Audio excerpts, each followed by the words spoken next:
अनि कर्णवीर चाहिँ हामीले चोरेर बनाइदियो क्या होइन होला के हो चोरेर हिन्दी फिल्मको प्यार त हुनै था दुल्हे राजा अनि दिल है कि मान्दा नै सबै रिमिक्स हान्दियो क्या जे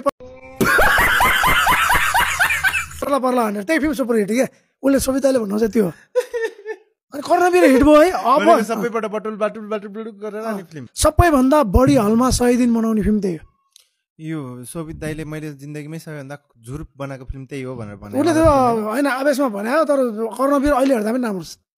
त्यो त्यो उसले किन भने त्यो नि भन्नु होला कर्णवीर बनायो कर्णवीर सबैभन्दा बढी हलमा 100 दिन मनाउने फिल्म कर्णवीर सबैभन्दा बढी हलमा 75 दिन मनाउने पनि कर्णवीर सबैभन्दा बढी हलमा 51 दिन मनाउने कर्णवीर कयौँ हलमा त 175 दिन 200 दिनसम्म चल्यो क्या